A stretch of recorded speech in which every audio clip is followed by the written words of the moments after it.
Klabin e Irani são duas das principais empresas do setor de papel e embalagens da nossa bolsa de valores. Nesse vídeo nós vamos estudar por que seria interessante ter uma empresa dessas dentro da sua carteira de investimentos, entender o histórico de cada uma dessas companhias, analisar os últimos resultados apresentados comparando uma com a outra e, claro, estimar quanto que cada uma pode produzir de dividend yield para nós nesse ano de 2025. Através da fórmula do preço-teto. Então já pega papel e caneta e bora estudar essas empresas comigo? Meu nome é Igor Prado e bem-vindos ao canal Aposentando. Bom pessoal, já começando aqui então pela Irani, seria interessante a gente entender primeiro, qual que é o tamanho desse mercado e qual que é o crescimento do consumo de papel e embalagem dentro do nosso país e também no mundo. Hoje no Brasil, o mercado de embalagens ele circula cerca de 144,4 bilhões de reais, englobando todos os tipos de embalagens, isso com vidro, metálicas, plásticos e papel cartão, mas a Irani ela participa somente da parte de papel e papelão ondulado, que representa quase 30% do total das embalagens no país e com um faturamento de 42,5 bilhões de reais, onde dentro desse papelão ondulado representa 33,8 bilhões, ou seja, quase 80% desse total, e papel 8,7 bilhões, com 20% aproximadamente. O Brasil ele já é o sexto produtor de papelão ondulado do mundo, o que mostra que a gente já é um player muito relevante dentro do mundo nesse segmento, ficando atrás somente da Índia, da Alemanha, do Japão, dos Estados Unidos e da China. Esse mercado ele vem sendo impulsionado pela tendência que a gente está tendo nos últimos anos de abandonar os materiais que têm uma decomposição mais demorada e passar para o papel, que tem uma decomposição muito mais rápida e agride muito menos o meio ambiente. Aqui a gente tem uma comparação do crescimento do PIB do Brasil em relação ao crescimento do setor de embalagens. E a gente vê que o setor de embalagens ele cresce muito acima do que o PIB brasileiro, indicando que é um setor dentro do Brasil que cresce muito acima da média do restante dos setores. E essa questão de ser um material que agride menos o meio ambiente, junto com o crescimento das vendas via e-commerce, dão para esse segmento um crescimento bem acelerado nos últimos anos. E também com projeção para que continue assim para os próximos. Então várias marcas famosas, por exemplo, a Heinz, a Natura, a Amazon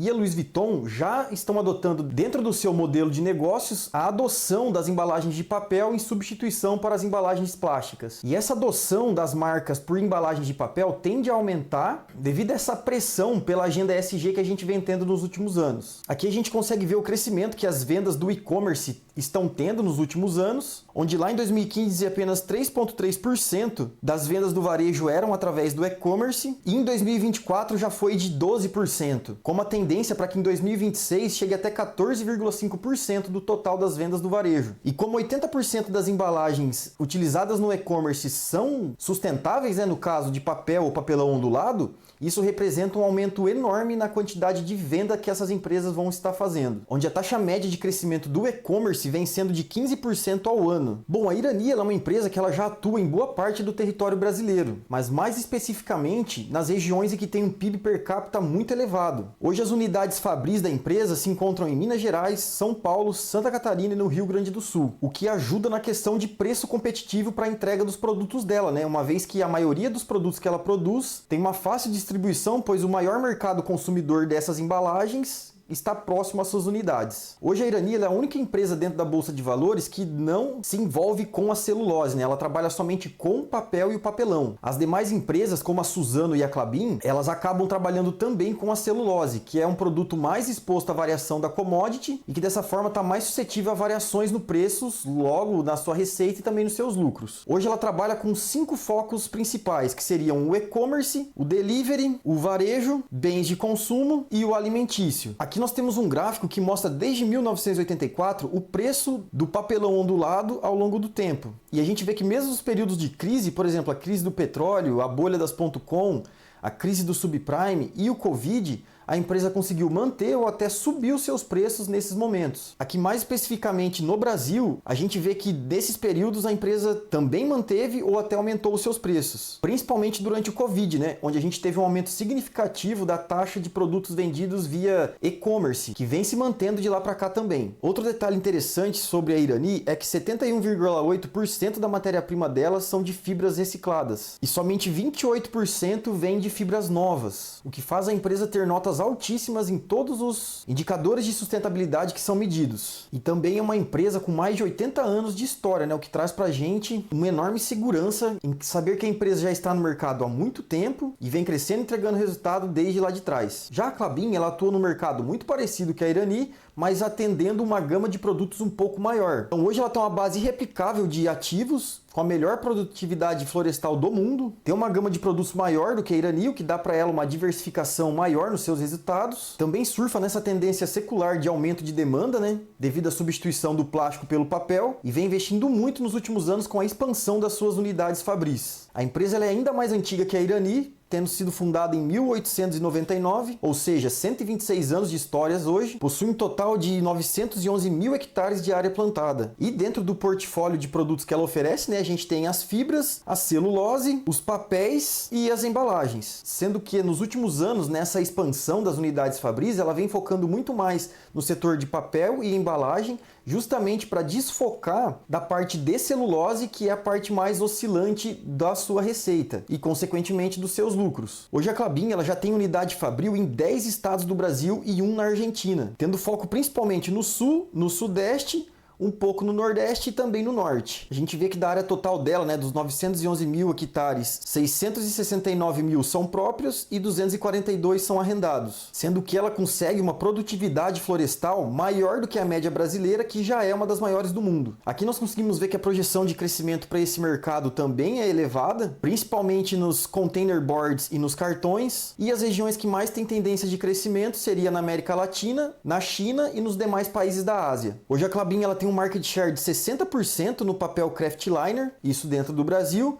40% para papel cartão, 51% dos sacos industriais, por exemplo, saco de cimento, cal, outros materiais, e de 22% nas caixas de papelão. E aqui já deixando uma informação importante para a hora que a gente for calcular o nosso preço teto, é que a Klabin ela distribui de 10 a 20% do seu EBITDA ajustado como forma de proventos. Ou seja, a distribuição dela não é pelo lucro líquido, como a maioria das empresas. Já a Irani, a sua política de distribuição de dividendos é diferente. Como a gente pode ver aqui nesse documento oficial da empresa, ela se compromete a distribuir 25% do lucro líquido ajustado, porém, como eu mencionei no último vídeo sobre small caps, que inclusive vou deixar no card aqui, se a empresa tiver com um índice de alavancagem de dívida líquida sobre EBITDA de menos do que 2,5 vezes, ao invés de distribuir 25%, ela distribui 50% do seu lucro líquido ajustado. Ou seja, esse é um indicador muito importante para a gente estar acompanhando dentro da Irani para ver se o dividendo vai ser de 25% ou 50%, que dá uma diferença muito grande no dividendo que a gente vai receber. Bom, entrando agora para os últimos resultados que a gente teve das duas empresas, começando pela Irani, no primeiro trimestre de 2025 ela conseguiu uma receita de 423 milhões de reais, com EBITDA ajustado de 136 milhões, um lucro líquido de 60 milhões e com uma margem EBITDA de 32%. A receita teve um acréscimo do primeiro trimestre de 2024 de 16,7% e do quarto trimestre do ano passado de 3,7%. Já o EBITDA teve um acréscimo de 13% em comparação com o primeiro tri do ano passado e de 14,8% em referência ao quarto TRI de 2024. O lucro líquido da empresa saiu de 44 milhões no primeiro TRI de 2024 e com um aumento de 36,8% foi para os 60 milhões que a gente viu anteriormente. E em comparação com o quarto trimestre de 2024, olhando somente o lucro recorrente, né? Porque a empresa teve no final de 2024 um lucro não recorrente referente ao imposto que ela recebeu de volta, foi um aumento de 181%, bem expressivo, né? E aqui a gente consegue ver que nós tivemos um acréscimo muito interessante, né? De 8,3% nas vendas, 7,3% nas fibras flexíveis e 23,2% nas fibras rígidas. Assim como nos preços das aparas, né? Que o preço praticado pela Irani teve um aumento de 81,6% do primeiro TRI de 24 para o primeiro TRI de 25. Bom, dessa forma, a alavancagem da empresa, que vinha vindo numa certa estabilidade, conseguiu até abaixar um pouco em relação ao quarto TRI de 2024, fechando a 2,21. Ou seja, ela está abaixo do limite de 2,5 vezes, que é o que limita a empresa de pagar 25% ou 50% do seu lucro líquido como proventos. Além do mais, a empresa está com um programa de recompra das suas ações em aberto, começou em março de 2024 e vai até provavelmente novembro desse ano, já recomprando 76,4% do que ela se propôs a comprar naquele momento, o que nos mostra que a empresa se vê como muito barata no mercado, né? Bom, passando agora para os resultados da Irani, a gente vê que o volume de vendas dela total abaixou do primeiro TRI de 24 para 2025, a receita líquida aumentou em 10%, isso muito devido à taxa de câmbio que alterou, né, do primeiro TRI de 24 para o primeiro TRI de 25, onde o dólar médio no primeiro TRI de 24 estava a 4,95 e no primeiro TRI de 25, 5,85. Então o EBITDA ajustado da empresa teve um acréscimo de 13%, saindo de 1,6 bilhões para 1,8 bilhões, com a margem líquida também subindo de 37% para 38%. Lembrando que é essa geração de caixa que a gente tem que prestar atenção na Klabin em relação aos seus proventos, né? Porque a distribuição de dividendos dela vem desse EBITDA e não do lucro líquido. O que a gente tem que tomar bastante cuidado na Klabin é a questão da alavancagem, que devido ao plano de expansão que ela passou nos últimos anos, fez ela sair lá de 2,7 vezes em 2022 para 4 vezes no primeiro TRI de 25, o que já faz com que a gente precise prestar atenção nesse ponto, pois eu mesmo prefiro evitar empresas com alavancagem muito alta, ainda mais no momento atual que a gente está, com uma taxa Selic a 15%.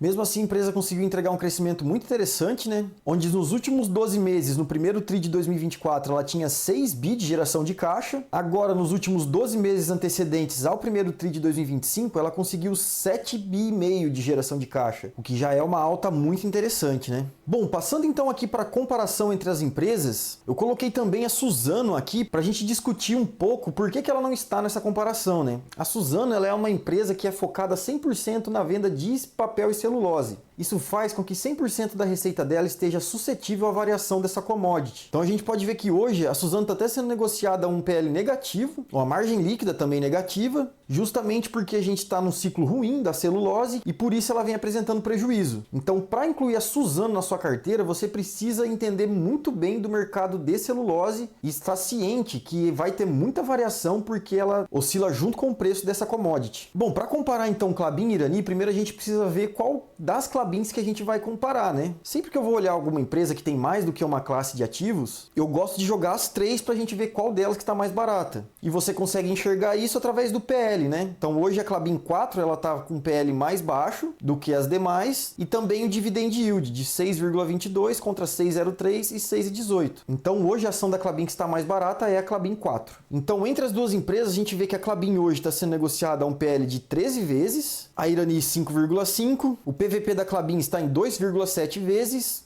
da Irani 1,26, EV sobre EBITDA de 8 vezes para a Klabin e 5,2 vezes para a Irani, dividend yield de 6,22 para a Klabin e 8,96 para a Irani, margem líquida de 9% para a Klabin e 19,3% para a Irani, dívida líquida de 4 vezes, como a gente viu no último relatório da Klabin, né, que ainda não está atualizado, e 2,2 vezes para a Irani. No ROI, 22% para a Irani e 20% para a Klabin, ROIC de 9% para a Klabin, 8 para a Irani, e no crescimento de receitas e lucros a gente vê que a Irani também está na frente. Bom, analisando os indicadores aqui, a gente consegue ver até pelas estrelinhas do próprio Investidor 10 que a Irani ganha de praticamente todos contra a Klabin. Isso se deve muito pela questão da Klabin ter uma parte do seu faturamento vinculado à commodity da celulose.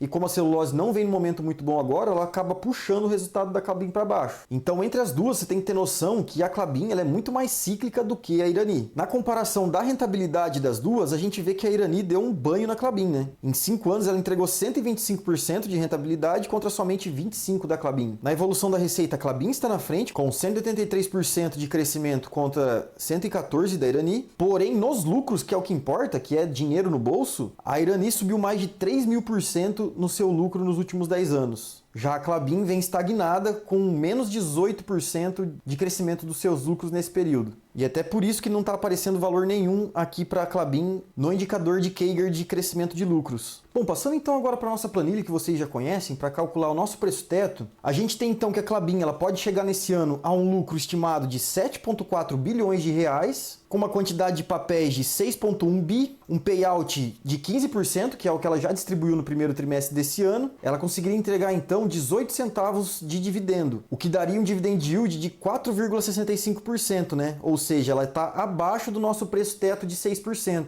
Isso porque a empresa está muito alavancada e ela vai precisar segurar um pouco o seu payout. Porque, por exemplo, se ela conseguisse distribuir 20%, que é o teto da margem que ela estipula, a gente já ficaria com 24 centavos de dividendo por ação e ela então ficaria com preço teto para 6% de R$ 4,01. Como a empresa hoje vem sendo negociada a 3,88, estaria um pouco abaixo do preço teto para 6%. Já a Irani, a gente consegue estimar que ela vai lucrar 322 milhões no ano de 2025, com uma quantidade de papéis menor do que a Klabin, de 239 milhões, um payout de 50%, porque a alavancagem dela está controlada. Ela distribuiria então 67 centavos de dividendo por ação, o que nos preços atuais de 7,56 traria um dividend yield para nós de 8,88%, ou seja, ela estaria entre o nosso preço teto para 8% e para 9% hoje, o que se mostra uma margem de segurança muito maior do que a gente tem para a Klabin hoje, né? Que ela precisaria entregar o teto da sua distribuição de dividendos para chegar muito próximo do preço teto para 6%.